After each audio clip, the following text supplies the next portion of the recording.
So, hi guys! Good morning! So, nandito tayo sa cemetery ng Mobo Poblacion. For today's ganap natin is magpipintura tayo ng puntod. So, ito ang ating target. Ayan. So, target lock.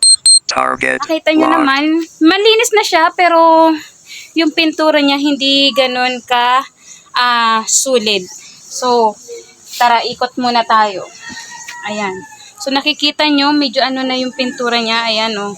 Nagfe-fade na siya. Ayan. So, linisan muna natin para may ganap tayo sa buhay. Charot. So, ayan. Nag-ready tayo ng tubig. Ayan. Tubig lang yung dinala natin kasi masyado mainit. Tsaka masyado tanghali na rin. So, assemble muna natin to.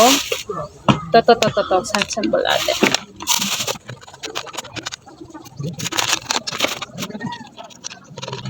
Okay. Ganon. Tapos lalagyan natin ng ito. Bali, ang init, sobra. May pinabili ako sa kapatid ko na 2 litro ng puting pintura. So, ito siya. Tapos, ito. Kasi, masyado na madumi. Ayan, oh. Siyempre, magpapaalam tayo. Palilinisan natin yung puntod mo. Ayan.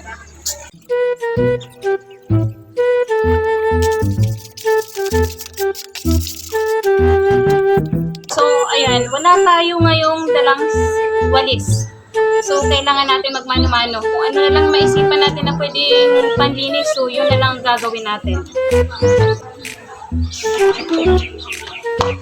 So, ayan, 2 litro lang ang ating pintura. Pero pagkakasyahin na natin to. Tingnan natin kung hanggang saan aabot yung 2 litro.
Ayan, so hi guys. So, time check is 1:23. So, kailangan ko na ng backup para mapinturahan na lahat-lahat ng kailangan ko mapinturahan. So, kailangan, eto sila. Kaway-kaway muna kayo. Dali, kaway-kaway.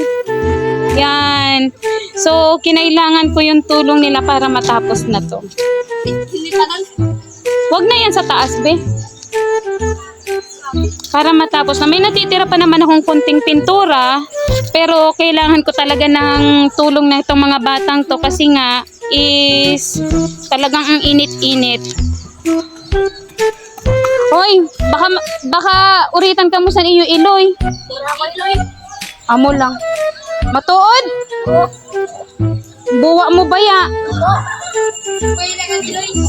So anyway, para sa clarification lang ng mga viewers natin, ginagawa nila to para daw sa pambaon nila or pamasahe nila papuntang school sa darating ulit na pasukan. So parang sideline lang nila yan. Wala naman siguro masama, pero sa iba siguro, sa paningin kasi ng iba, magiging child abuse to, pero sila kasi yung nag-offer sa akin, kaya nag-grab ko na lang. Ayan, bali 3 silang gumagawa. Nandito yung maliit. Ayan. Ayaw na didabi sa dulo. Hanggang dida na lang. Dili naman ina dida ano. Para matapos na kami.